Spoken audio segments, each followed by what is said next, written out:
Welcome to another deep dive. We're tackling some really heavy stuff today. Ambition, fate, power, all that good stuff. Oh, yeah, the big questions, right? Exactly. And we've got some incredible source material to dig into. We're Oh, looking at Shakespeare's Macbeth, of course. the classic. Yeah, definitely.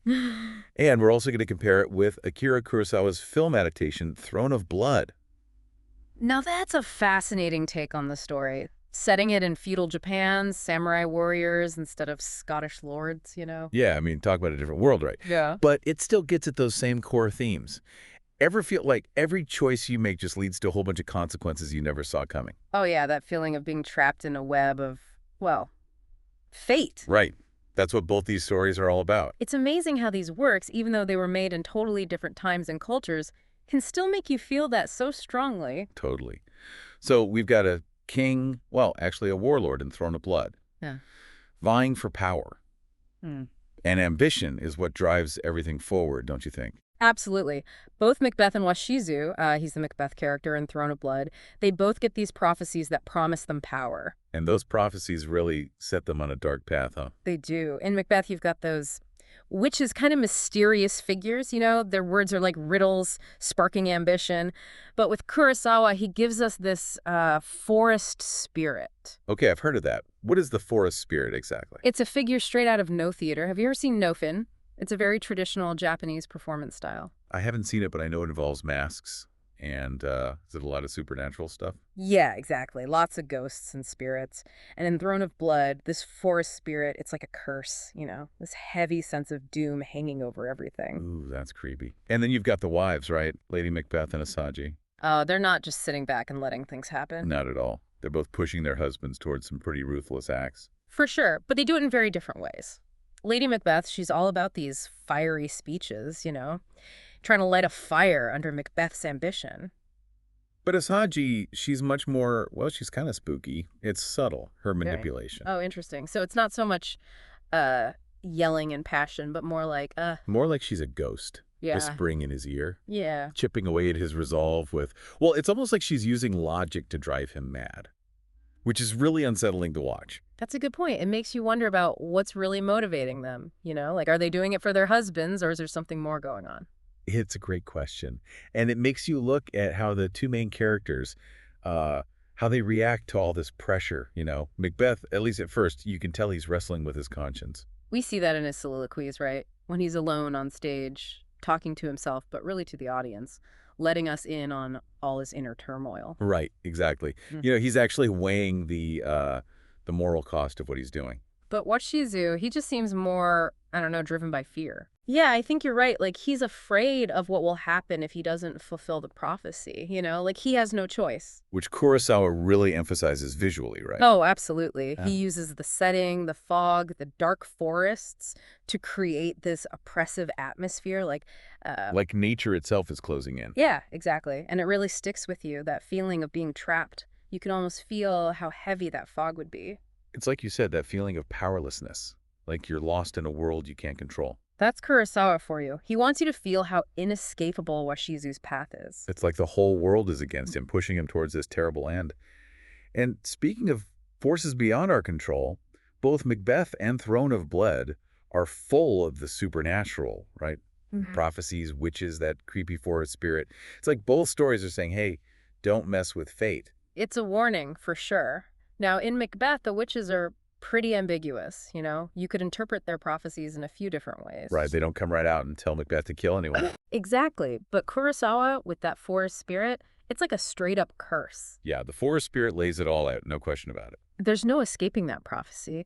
And both Shakespeare and Kurosawa use nature to show how messed up things have become. Like in Macbeth, there are those crazy storms, things that just aren't natural. And Throne of Blood, the landscape itself is just, well, oppressive. So it's like the setting becomes a character in both stories, Yeah. reflecting all the inner turmoil. And foreshadowing the tragedy to come. It's like nature's giving them a warning, like, hey, turn back now. I like that. And we can't forget about the incredible women in these stories, Lady Macbeth and Assaji. Oh, absolutely. They're complicated, powerful characters.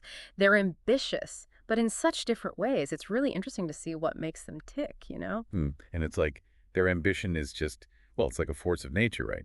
untamable, just raw power. Yeah, but it's like ambition takes root in different soil, you know? At Shakespeare's England, it was all about political maneuvering, anxieties about who really held the power, you know? Yeah. Oh, totally. Like everyone was nervous about who was going to be in charge next. Right. And England had just gone through all that religious upheaval. The whole question of like legitimate rule was still a raw nerve. Yeah, and we can't forget, Shakespeare was writing for a king, King James I. And get this, James was actually a descendant of Banquo, you know, the character in the play. Whoa, really? That's wild. It makes you think about how that connection might have shaped this story, right? Absolutely. It adds this whole other layer. Yeah. Shakespeare couldn't just go and write a play that, you know, totally trashed the monarchy with the king sitting right there in the audience. No, definitely not. So he focused more on the choices that the characters make rather than going after the whole system of power. Right, like he's saying power corrupts no matter who has it. Exactly. And that brings us to the violence, right? Both Macbeth and Washizu, they unleash so much chaos. Yeah, and it's not just the physical stuff, the battles and the killings, it's the psychological violence too, you know? Oh yeah, for sure. Macbeth, he's just eaten up by guilt and paranoia. It turns him into a real tyrant. In Washizu, he gets more and more isolated, suspicious of everyone around him. It's like both stories are showing us how destructive power can be when you get it through treachery. Yeah, and it's tragic because you can see how it just like isolates them more. Every act of violence, every betrayal, it's like they're digging themselves deeper into this hole. Exactly. And the way Kurosawa shows the violence in Throne of Blood, it's really something else. He uses these long takes, you know? No cuts, just the violence happening right in front of you. Yeah, I've heard about that. It's supposed to be super intense. Oh, it is. It's brutal. No sugarcoating. You really feel the weight of those actions. It makes you think about those classic samurai films too, you know, the ones that Kurosawa was famous for. They don't shy away from the blood and the brutality. Yeah, there's definitely a connection there. And the endings of each work, they really drive home how tragic this whole quest for power is. Oh yeah, they're so different, but they both leave you with this feeling of, I don't know, emptiness almost. Well, Macbeth, he goes out fighting, right? He dies a hero's death. It's like he regains some of his honor in those last moments. But Washizu, man, his death is just brutal. His own men turn on him, arrows raining down. It's a powerful image. And it makes you think about who was really in control all along, you know? It's like he was a puppet, and fate was pulling the strings. It highlights how different their journeys were. Macbeth, even though he did some terrible things, he still made a choice, you know? He chose to face his enemies. Washizu was crapped right from the start, like he never had a chance. Yeah, a victim of his own ambition. And, you know, these different endings, they're influenced by the cultures that these stories came from, right? Oh, for sure. Shakespeare's England, they were all about individual will, the idea that you could shape your own destiny. But Kurosawa, he was working in post-war Japan, a society that was dealing with, well, devastation, the feeling that they had no control over what happened to them. Right, like fate had dealt him a really bad hand. And Kurosawa, he drew on all these rich Japanese art forms, the samurai films, the no theater, to create this visual language that spoke to those anxieties. Like that fog in Throne of Blood. It's more than just fog, right? Oh, absolutely. It's a symbol of all that uncertainty, the powerlessness that people felt. It's amazing how these two artists, centuries apart, different cultures, they took the same basic story and gave it such different meanings. But that's what makes them so powerful. They speak to these universal truths about ambition, fate, what it means to be human. And they make you look at yourself, don't they? Like, if those characters got seduced by power, what would we do? It's a good question. Would we resist or would we fall into the same trap? You know, one thing that really struck me about both Macbeth and Throne of Blood is the role of the women. Lady Macbeth and Assaji, they're often seen as villains.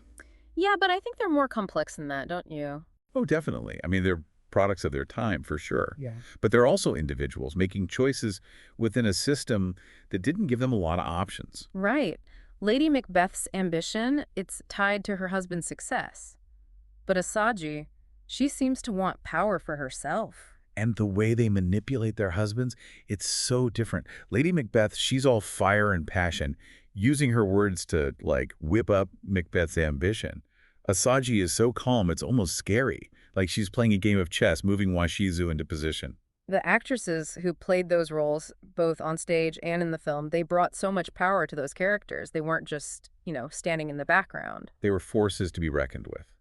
And it's a good reminder that women, even in those times, they could find ways to wield power. Absolutely. But it makes you wonder, how much choice did they really have? Were they the manipulators, or were they being manipulated by the expectations of their society? Yeah, it really makes you think, like, are we just puppets dancing to the tune of, I don't know, societal expectations? I mean, it's a big question, right? How much free will do we really have? Exactly. Yeah. Like, if these characters got caught up in that desire for power, how do we know we wouldn't do the same? Hmm. That's something to think about, isn't it? It is. Both Macbeth and Throne of Blood, they're like these big warning signs, like, hey, watch out for unchecked ambition. Right. Think about the consequences before you go chasing after power. And I think it's important to, like, surround yourself with people who will call you out. You know, Oh, yeah, for sure. Not just yes men. you need those friends who'll be honest with you, even when it's hard. Absolutely. Tell you when you're messing up, heading down the wrong path. Exactly. And I think maybe one of the biggest takeaways from both these stories is that, well, real happiness, it doesn't come from power, right? No, not at all. It's not about material things. It's about living a good life, finding meaning in something bigger than yourself. That's a good point. It's easy to get caught up in the whole, the rat race. The hustle, yeah. But these stories, they remind us to step back and think, like, what are we giving up to get ahead? Right. Are we hurting people? Losing sight of our values? And I think that's why people still connect with these stories, even after all these years. They're not just about ambition and power. They're about being human. Exactly. They force you to look at the darkness inside yourself. Yeah, that potential for good and evil. And they make you think about the choices you make every day. How those choices, big or small, they shape your life. And ultimately, I think both Shakespeare and Kurosawa, they're offering us hope. Oh. Even when things are really messed up, even when you make huge mistakes. There's always a chance to turn things around, to choose a different path. Yeah, I like that. So you haven't already, you got to check out Macbeth and Throne of Blood, see which Mhm. one speaks to you more, and ask yourself, what choices would you make? Thanks for joining us on this deep dive.